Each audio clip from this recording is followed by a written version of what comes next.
नागपूरमध्ये सध्या तिकडे बिबट्याला पकडण्यासाठी रेस्क्यू ऑपरेशन सुरू झालेलं आहे आणि वन विभागाकडून हे रेस्क्यू ऑपरेशन करण्यात येत आहे। वन विभागाचे कर्मचारी जे आहेत ते हिमतीने पुढे सरसावलेले आहे आणि पुढे सरसावून डार्ट मारण्याची जी प्रक्रिया जी आहे ती करण्याचे प्रयत्न जे आहेत ते केले जात आहेत। बिबट त्या ठिकाणी लपून बसल्यामुळे एकदम समोर जाऊन अगदी अवघ्या काही फुटांचं अंतर हे वन विभागाच्या रेस्क्यू टीमचे कर्मचारी आणि बिबटमध्ये आहे आणि त्यामुळे पूर्ण सावधगिरीने स्वतःची सुरक्षितता त्यांना बाळगायची आहे आणि जर चुकून बिबट तिथून निसटला, डार्ट जो आहे ट्रँक्युलाइज करण्यासाठीचा जो विशेष एक इंजेक्शन सारखा असतो तो जर नीट पद्धतीने बिबट ला लागला नाही तर तो तिथून निसटू शकतो। हा डार्ट मारण्यात आलेला आहे आणि कदाचित यश मिळाला असेल असं वाटतंय, कारण दोन्ही कर्मचारी जे आहेत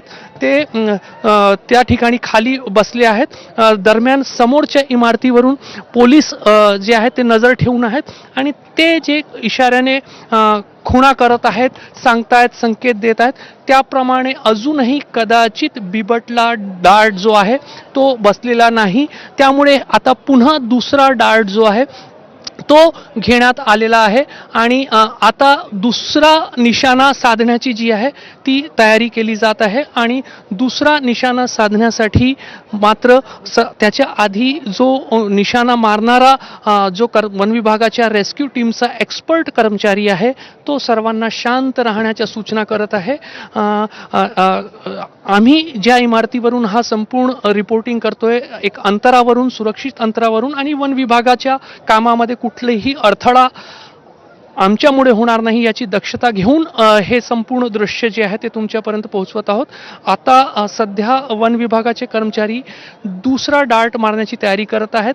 पाठीमागून पोलिसांनी दिलेल्या निर्देशानुसार आणि केलेल्या संकेतानुसार आता पुन्हा हा कर्मचारी जो आहे तो पुढे सरसावतोय, बिबटला पाहण्याचा प्रयत्न करत आहे।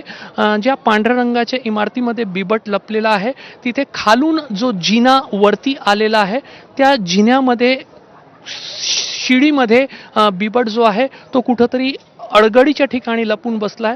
त्यामुळे ज्या ठिकाणातून त्याला ट्रँक्युलाइज करण्यासाठी प्रयत्न केले जात आहेत तो ठिकाण जो आहे तो नीट दिसत नाहीये। एकदा डार्ट मारण्यात आलेला आहे मात्र तो कदाचित त्या बिबट्याला लागलेला नाही, कारण पाठीमागून जे दुसऱ्या इमारतीवरून पोलीस बिबटवर नजर ठेवून आहेत त्यांनी तशी सूचना दिली आहे, संकेत केले आहे की कदाचित तो डार्ट जो आहे तो अचूक लागलेला नाही। त्यामुळे वन विभागाच्या कर्मचाऱ्यांना पुन्हा एकदा तयारी करून पुन्हा आपले संपूर्ण नियोजन जे आहे ते करावे लागत आहे।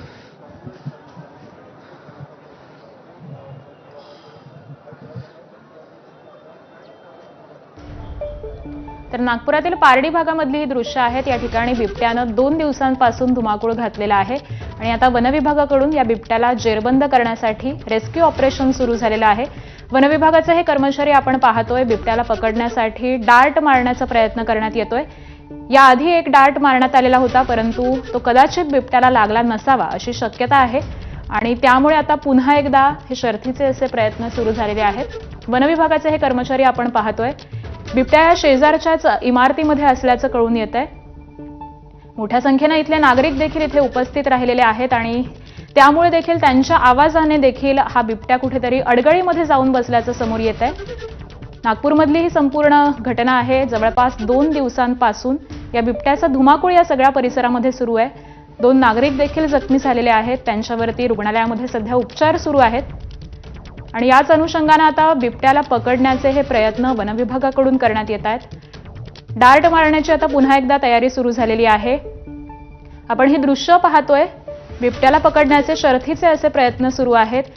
या जिन्यामध्ये बिबट्या असल्याचं कळतंय त्यामुळे त्याच्या खाली देखील आता नेट लावण्यात आलेला आहे। वन विभागाकडून ही संपूर्ण अशी तयारी करण्यात येते आणि अपडेट जाणून घेऊयात। रजत वशिष्ठ आपल्या सोबत आहेत। रजत, कशा पद्धतीने हे रेस्क्यू ऑपरेशन सुरू झालेलं आहे? शर्थीचे प्रयत्न दिसत आहेत।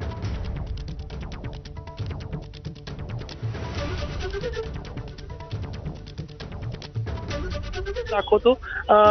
हे जी पांढऱ्या रंगाची इमारत समोर दिसत आहे त्या ठिकाणी बिबट जो आहे तो लपून बसलेला आहे आणि पांढऱ्या रंगाच्या इमारतीवर निळ्या रंगाचा जो टीन दिसत आहे त्याच्या खाली जिना आहे आणि त्या ठिकाणीच बिबट जो आहे तो लपून बसण्याची. रजत, थोडंसं तुम्हाला थांबवते. सध्या आपण जाऊयात. आमदार रोहित पवार बोलतात. मोघम पद्धतीने चालतं असं आमचं सगळ्यांचं म्हणणं आहे. महानगरपालिकेच्या निवडणुकीमध्ये